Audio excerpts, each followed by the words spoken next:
This is not how we play our GA, play our GA, play our GA. This is not how we play our GA early in the morning. Icky Boo would not be happy, Icky Boo would not be happy, Icky Boo would not be happy early in the morning. Great job today. We'll be waiting for you back home. Hello, hello, hello. I'm going to do a review of the Vampire. It is the new Tier 8 Premium British Fighter. I'm going to start with a comparison between the Vampire, the Lockheed Shooting Star, and the Curtiss XF-15C. Now these are all premium aircraft at Tier 8. They've all been special aircraft, and I think this is where I need to start the comparison. Start off with gun armament.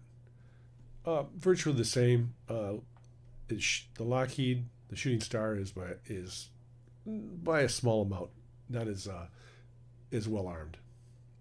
Of course, no bombs and rockets. Survivability, as you would think, the XF-15, which is a little bit bigger fighter, has more hit points, and it's a tie between the Vampire and the Shooting Star. Hit points, XF-15 wins by a large margin. But, I mean, 10 hit points between the Shooting Star and the Vampire, I think that's marginal.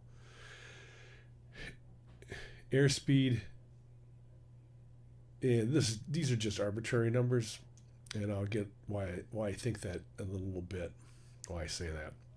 But again, virtually the same. Top speed at altitude, not as good as the de Havilland. Maximum dive speed comes in the middle of the pack. By maneuverability, a little bit marginally more than the Lockheed Shooting Star, but the Curtiss quite a bit. Average time to turn 360s, it does turn the quickest.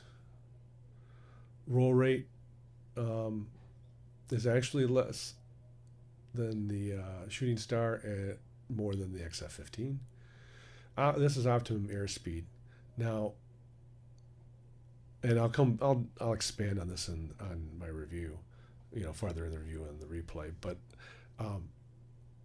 optimum airspeed is quite a bit less than the other two, and that is a factor in how you play this aircraft. Stall speed, it's self-explanatory. Altitude performance, again, actually the same for the Shooting Star and the XF-15.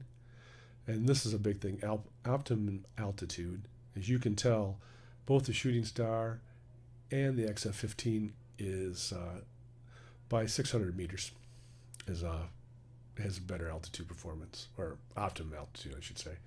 And rate of climb, it actually has the best.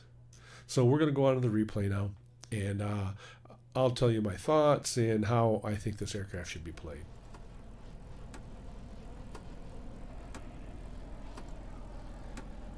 So, conventional wisdom would be to take the missile base. I'm not going to be conventional. I'm going to go towards the garrison that's on my side. I basically wanted to get one capture point underneath our belt. Then I'm going to do nothing but defend, well, either retake the missile base, take the missile base, or defend the missile base. Whichever three. Those are the three options. Now, as you can see, and I do a pretty good job of it on this one, but these Hispanos at 20 millimeters really heat up quickly.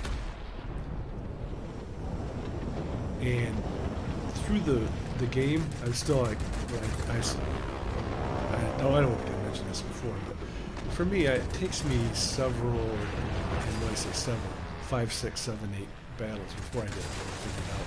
Always did World of Tanks too. 7, 8, 9 battles before I really figured it out. Some people much quicker than I am. So be it. This is a P-51K. It's a Chinese premium. It's a Mustang. And I overheat my guns on this, see? And I struggled with that through the whole battle. So the garrison has been captured. I see the missile base. There's more blue ticks than red ticks. Going after this Spitfire, Mark 9, Tier 7 British fighter.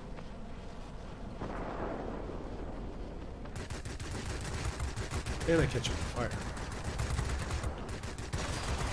Since he was on fire, I thought I could turn with him. Normally I wouldn't do that. Need to gain some altitude.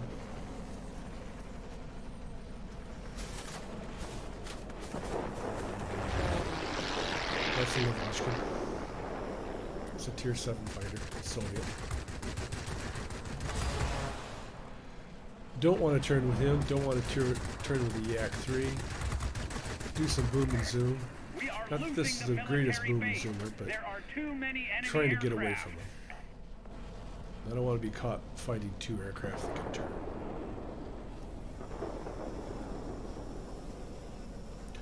I knew he was coming at me. Starting to turn with him. He's lost his fighter, his pilot, so I figured that I had a chance to turn with him and catch him on fire.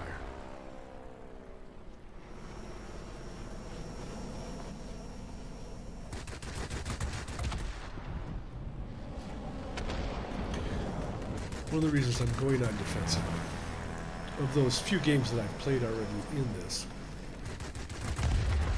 it's just not very fast. It struggles going in between different capture points. That was the NC 1070 Tier 8 French premium ground attack. Those big guns. We try to go after them. Now I get pretty much chewed up by him. I lose my engine, get it back, and I take out the Chinese Spitfire, P-51, and I get taken out by the A7M.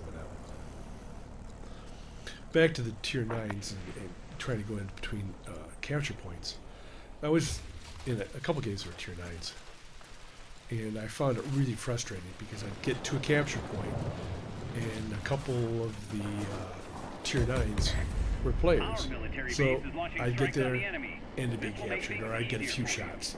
Then they'd go to another capture point. I'm trundling on behind them, and again, same thing. Repeat, rinse, wash, repeat. And it got tiresome. So I really got to the point where I really convinced that this is a defensive fighter. It can be on offense, sure, but as you can see, it does pretty well on defense. Shooting down the Hornet. It's a British heavy fighter. Follow on to the Mosquito. I see the Spitfire here. Sorry, he is a player, but he is on awful low tier. Well, low tier. He is low tier, but he's awful on low hit points. And I said I'm not going to be able to catch him. And the Lavochkin's here. He's going after the enemy bot. I think he actually stalled.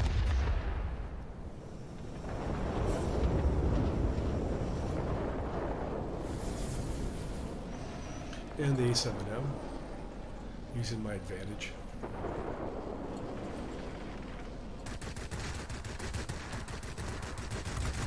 And I got Avenger. Want to gain some altitude again.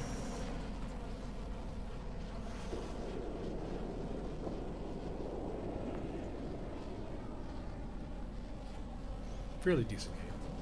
Got the missile base. Controlled 4 capture points.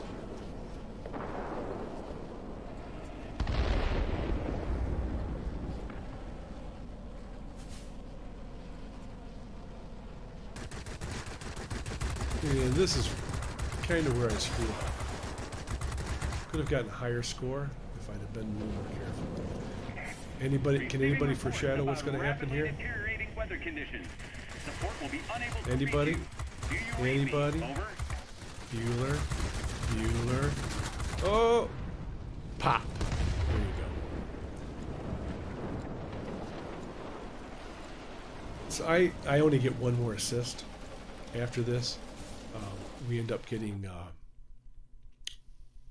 control of the skies, and the match ended fairly quickly. So I'm just going to call it right there. You got a feel for how this plays. I'm sure you guys can do much better, and I think I'm an average player. And we'll go on to the end plates. Here's the first end plate. This is the typical amount of currency that one will earn while flying this aircraft. It's kind of mediocre, but I almost earned 300K. Here's the second end plate.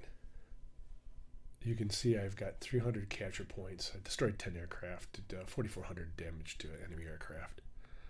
I have this aircraft fully specialized, but it's all enhanced, but it's not completely calibrated. And the pilot's pretty poor, again, because it's a CCU account. Once you get your pilot better trained than this one, it should be even better aircraft. I probably would have shot down more than 10 enemy aircraft had that been bomb trapped at the very end, but things happen. Here's the final end plate, 1,100 personal points, top of the heap. In conclusion, the Vampire is great fun to play. I've really enjoyed playing it. The guns tend to heat up quickly, but if one is aware of that, one can junkie easily. Throughout the whole game, I just still getting a handle. I can't play a plane. Some people can play it right away. It takes 5-10 battles for me to figure out a plane. So I'm still in that learning curve. I believe it plays much easier on defense than on offense. As I said earlier, that you seem with a slower speed, it takes a while to get to those points. It plays like a Japanese plate in that aspect. In conclusion, it is just a blast to play, and if you can pick one up, I would do so as quick as you can. Thank you very much for listening and watching. Everybody have a great day.